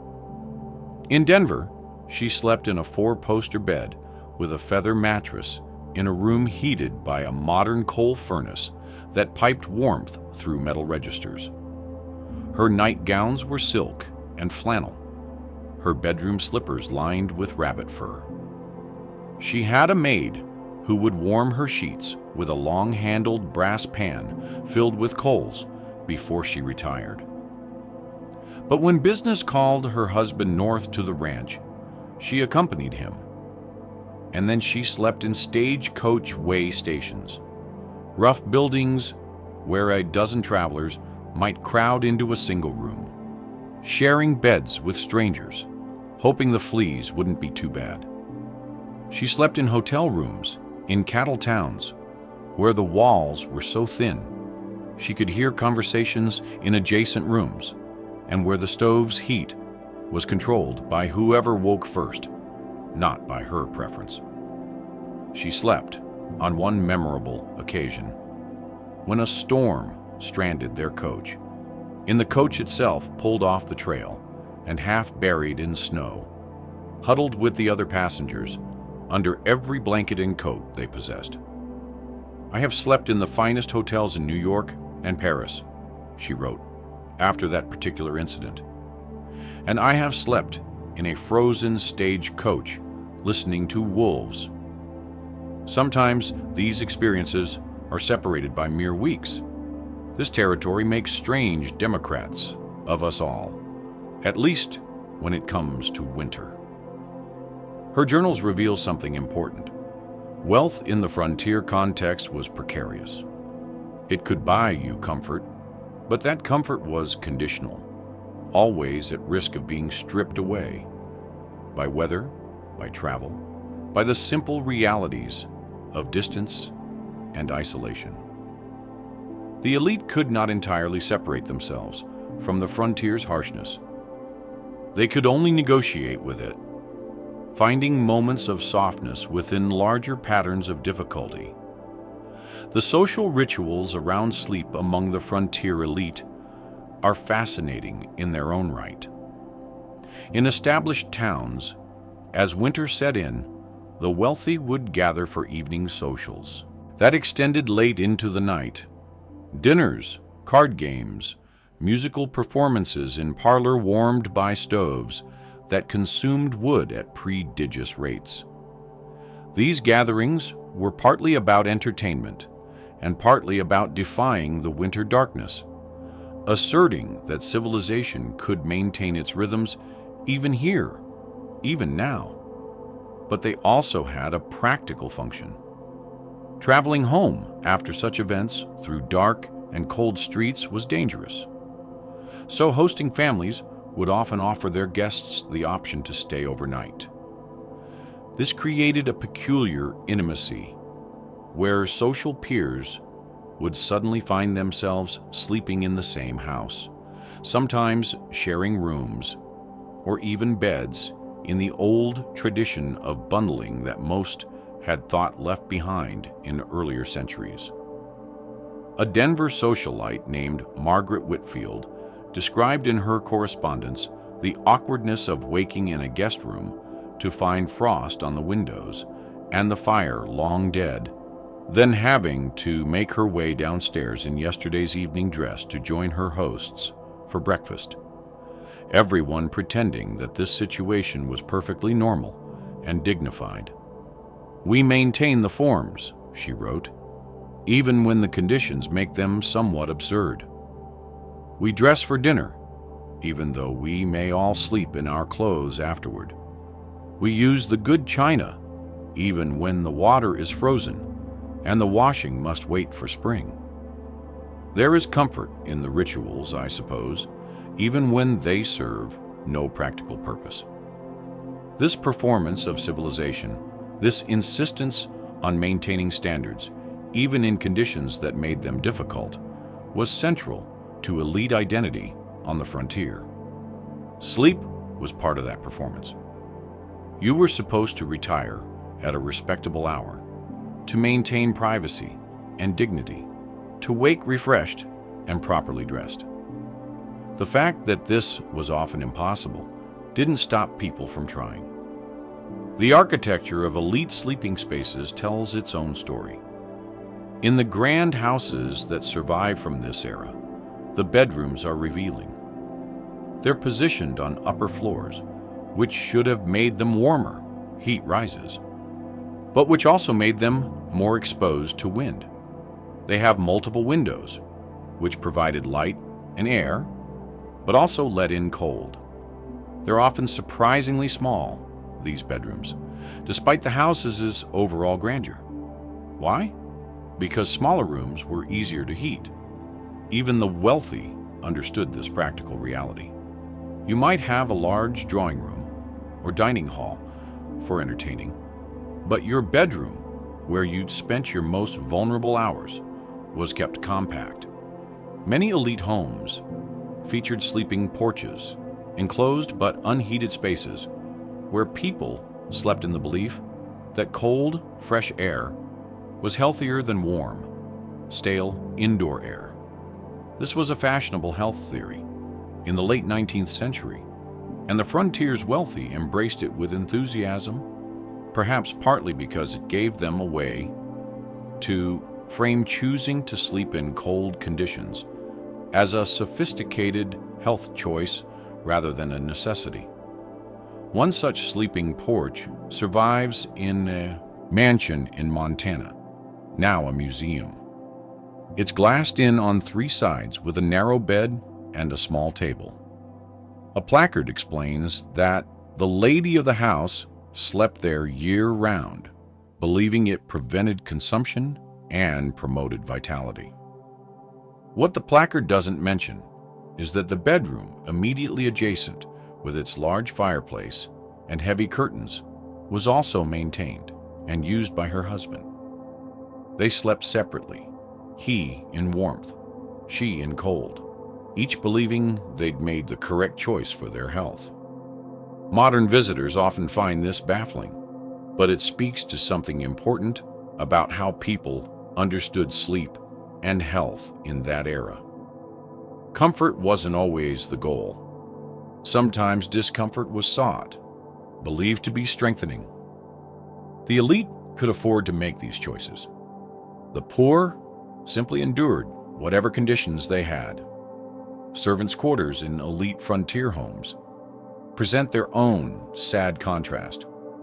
While their employers slept in rooms with fireplaces and fine linens, domestic workers were housed in attics, basement, or separate outbuildings, where winter conditions were barely better than the crude cabins of settlers.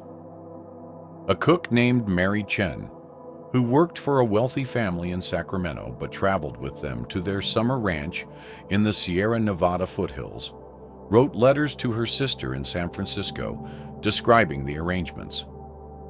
The family's bedrooms had feather beds and wool blankets. The servants' quarters, a converted barn loft, had straw mattresses and whatever coverings each servant had brought with them. They do not think of us as feeling the cold the same as they do, she wrote. Or perhaps they think of it, but find it inconvenient to do anything about. I share a bed with 2 other girls for warmth. We sleep in all our clothes. In the morning, the water in the basin is frozen, and we must warm it over a candle before we can wash. Then we go downstairs and serve them breakfast in the warm dining room, and they complain if the food is not hot enough. This matter-of-fact description of inequality runs through many servants' accounts. There's rarely anger in these writings, or if there is, it's muted, careful. More common is a kind of weary acceptance. This is how things are. The wealthy sleep warm, the poor sleep cold, and everyone knows it. But occasionally, circumstances would create moments of forced equality.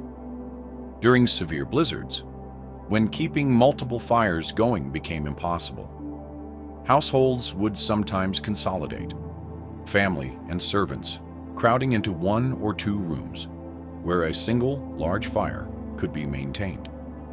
These emergency situations broke down social barriers in ways that were both necessary and deeply uncomfortable for everyone involved. A territorial judge's daughter described such a situation in her diary, a storm in 1882 that trapped their household for 5 days.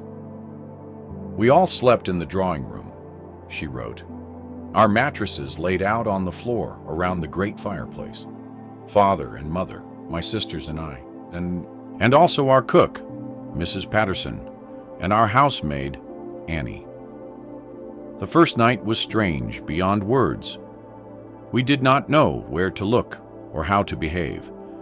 But by the 3rd night, we were simply human beings keeping each other alive, and the strangeness had worn away.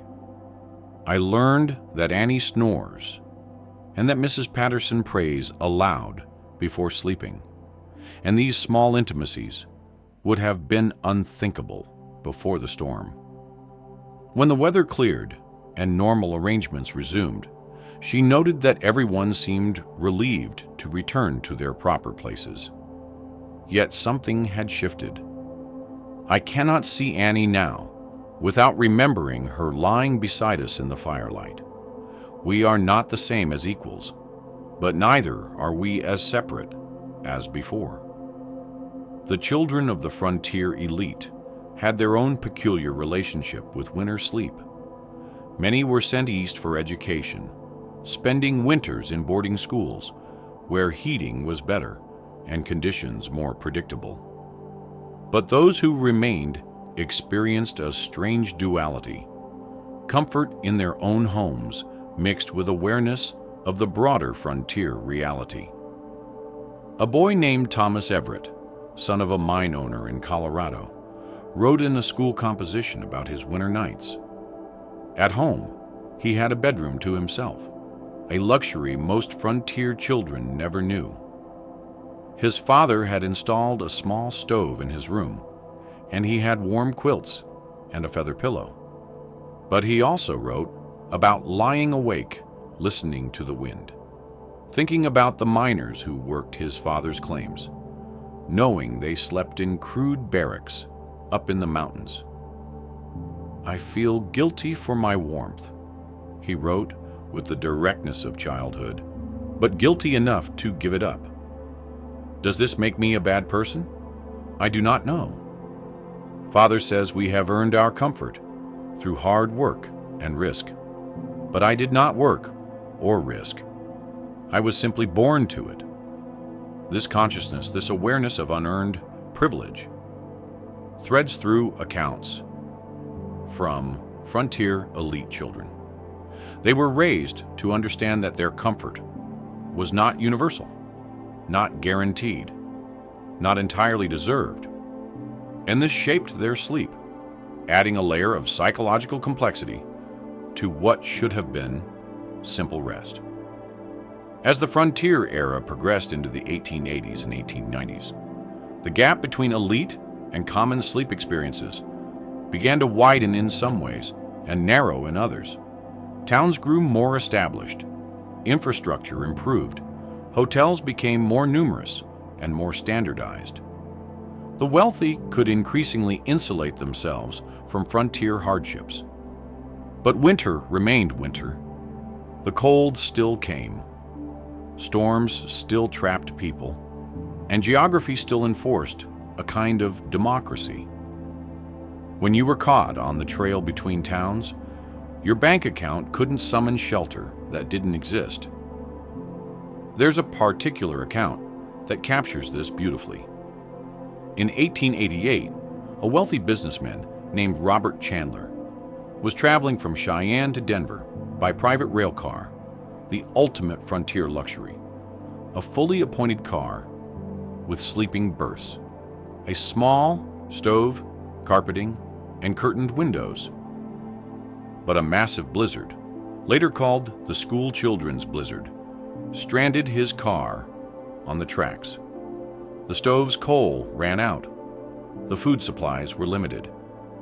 And for 3 days, Chandler and his companions, including his wife and their personal secretary, experienced what thousands of ordinary frontier people experienced all the time. His wife's diary from those days is striking. She describes the cold seeping in as the car's warmth dissipated, the way they huddled together under their fine blankets that were suddenly insufficient, the fear that the storm might never end. And then, after they were finally rescued, her strange reluctance to return to normal life. "I understand now," she wrote, "what it means to truly need warmth and shelter. Before this, comfort was just my natural state. Now I know it as something specific, something precious. I sleep differently now. I notice my bed's warmth. I'm grateful for the weight of blankets. Perhaps this is a gift from the storm, though a harsh teacher it was." The elite of the Wild West frontier never fully escaped winter's reach. They could build better walls, buy finer blankets, hire servants to tend their fires. But the cold remained, the isolation remained, the darkness remained, and sleep, for all of them, rich and poor alike, remained a fragile thing, a daily negotiation with forces that didn't care about wealth or status. In this, perhaps there's a kind of equality. After all, not in comfort. The differences there were real and profound, but in vulnerability. Everyone who slept in the winter frontier was at some level defenseless. Everyone closed their eyes, not entirely certain of what morning would bring. Everyone listened to the wind and wondered if their shelter would hold. The wealthy had advantages, certainly better odds of comfort and survival, but they didn't have certainty. No one did. And in that shared uncertainty, that common vulnerability, we find something almost tender, a reminder that some things level us all. That winter asks the same fundamental question of every sleeper. Will you wake? Most did. Rich and poor, comfortable and suffering, they woke to another day. And in the simple fact of their waking, of their persistence through one more night, there's something worth honoring. The frontier asked much of those who settled it, but perhaps it asked most during the long winter nights, when all distinctions of wealth and status faded into the common human need for rest, for warmth, for the simple miracle of opening your eyes to morning light. And so we arrive finally at the end of our journey through the frozen nights of the Wild West. The fire in our imagined hearth has burned low. The darkness outside has perhaps softened toward dawn.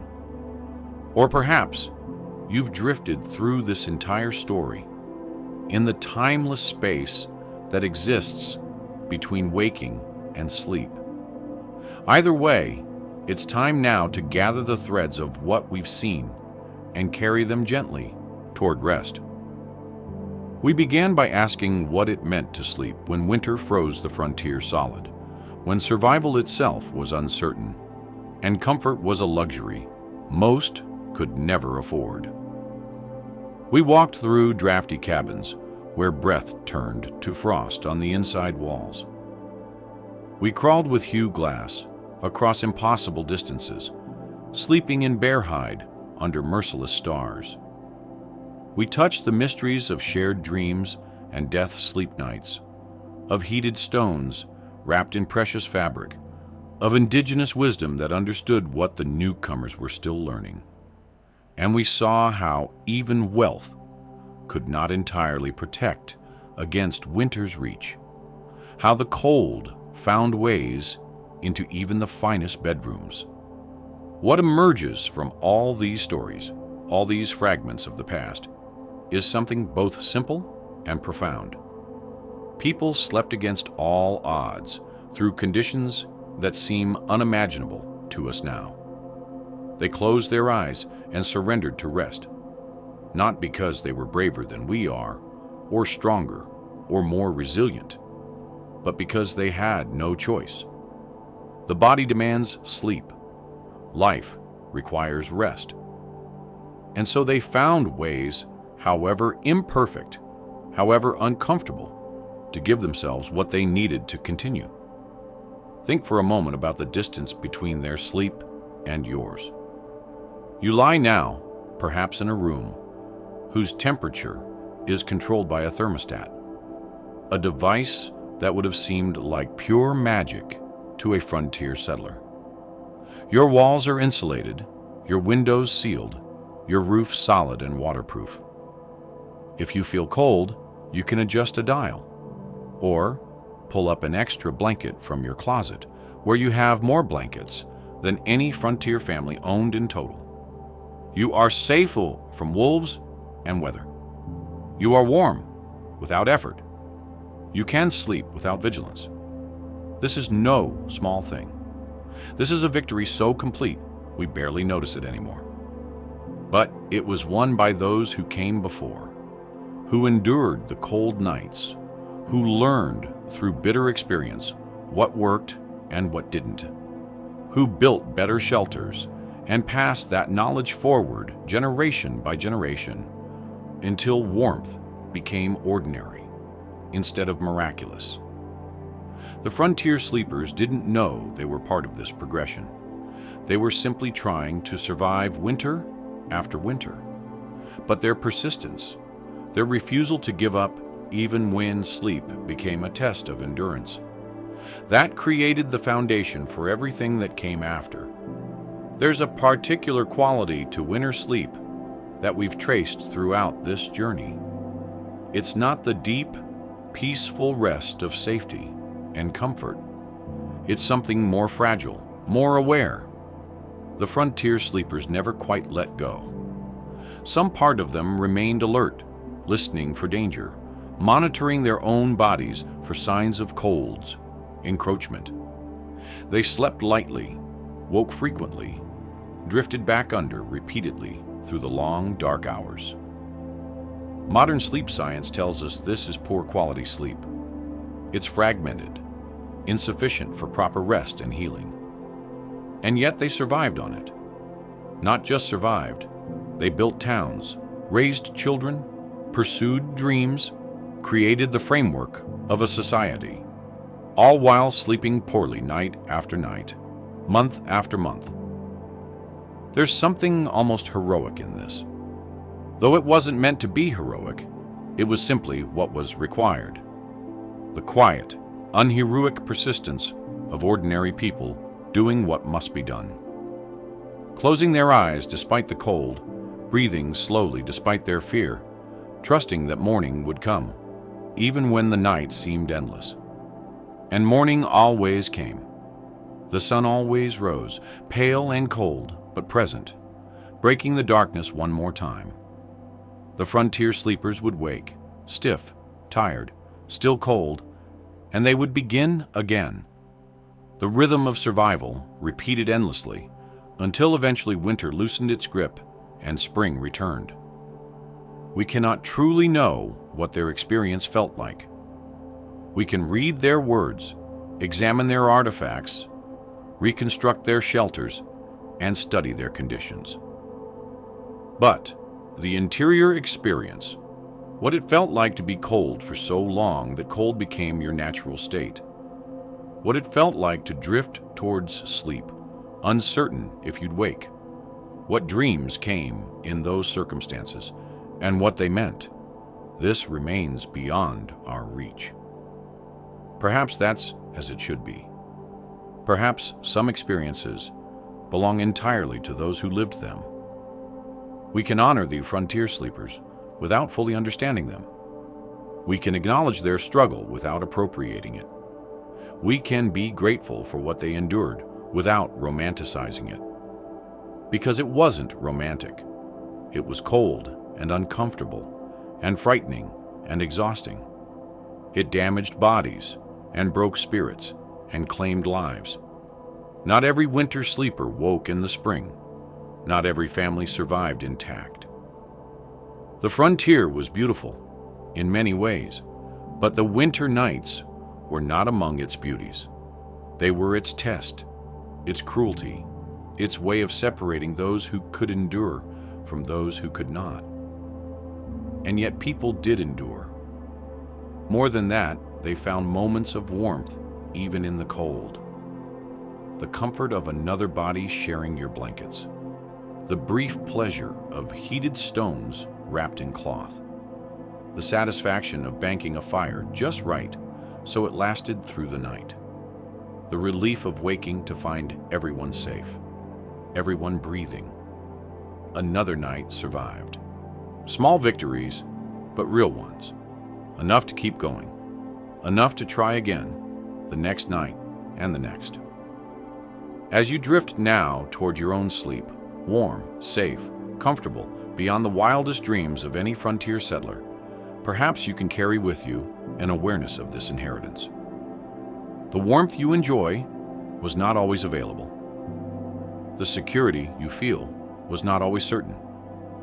What seems ordinary to you was extraordinary to them, worth suffering for, worth building toward, worth all those cold nights, endured in the hope that someday, somehow, it would get better. And it did get better. Slowly, incrementally, over generations, the cabins became houses. The houses gained insulation. The stoves improved. The understanding of how to build for cold climates deepened. Knowledge accumulated, was shared, was refined. Each winter taught its lessons, and those lessons were not forgotten. You are the beneficiary of all that learning, all that suffering, all those nights when people refused to surrender to the cold. Your comfortable bed, your warm room, your peaceful sleep. These were built on a foundation of thousands of uncomfortable nights, endured by people whose names we'll never know. This is worth remembering, not to make you feel guilty for your comfort, but to help you appreciate it fully. To sleep warm is a privilege, and like all privileges, it's made more meaningful by awareness of what came before. The frontier winter nights are long gone now. The last people who slept in those conditions, who truly knew what it meant to winter on the raw edge of settlement, have been dead for decades. Their cabins have collapsed into earth, their beds rotted away, their blankets dissolved into dust. The physical evidence of their sleep has mostly vanished. But something remains in the accounts they left, in the stories passed down, in the simple fact that they survived, and we are here.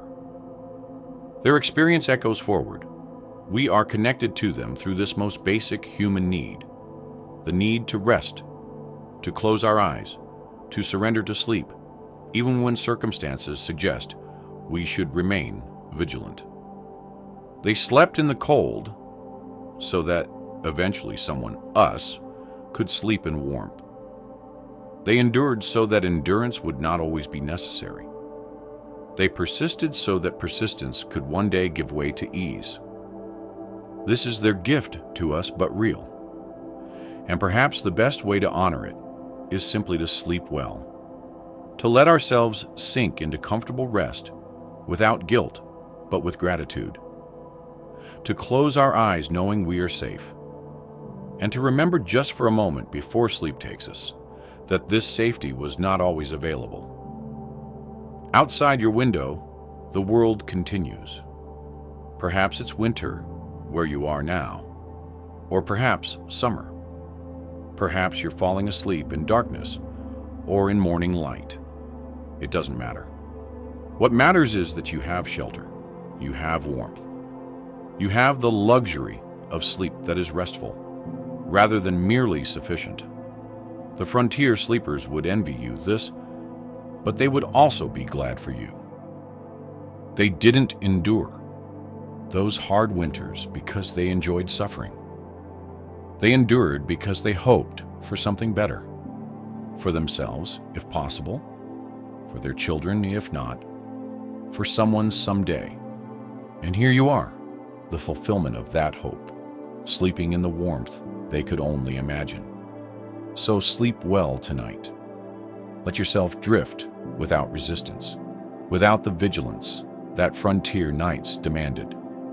Trust your walls to hold, your roof to remain solid, your warmth to last until morning. Trust that you will wake, that morning will come, that the cold cannot reach you here. And if you dream, perhaps you'll dream of winter, not the brutal winters of the Wild West, but a gentler winter seen from inside a warm room, snow falling soft beyond the glass, stars bright and cold but distant, the world beautiful because you are safe from it, comfortable because others were not. This is the gift of all those who slept in the cold, that we don't have to, that their endurance earned our ease, that the nights they suffered through have finally given way to nights of peace. The fire has died to embers now. The story is told. The long winter night of the frontier has passed into history, and we remain here in our own time, with our own warm beds waiting. Rest well, knowing you are safe. Sleep deeply, honoring those who could not. And when you wake, as you will, as they did morning after morning, perhaps you'll notice just for a moment how good it feels to wake warm, how miraculous it is to have survived the night without struggle, how far we've come from those frozen cabins and crude bedrolls under merciless stars. The frontier sleepers would tell you if they could, sleep is a gift, warmth is a blessing, and the ability to close your eyes without fear is something to treasure every single night. So treasure it now. Let the weight of your blankets comfort you. Let the warmth of your room hold you. Let the darkness be peaceful rather than threatening. Let sleep come easy as it rarely came to them, and drift now gently into rest. The winter nights of the Wild West are over. Your winter night, warm, safe, soft, is here. Close your eyes. Breathe slowly. Let go. The cold cannot reach you now. Thank you for wandering through another quiet corner of history with me tonight. If this slow story brought you a little peace, feel free to subscribe. I share fresh, gentle stories almost each day. There's another calm tale waiting on the screen. Or you can simply tap below to join our circle of nighttime historians. Sleep well until the next.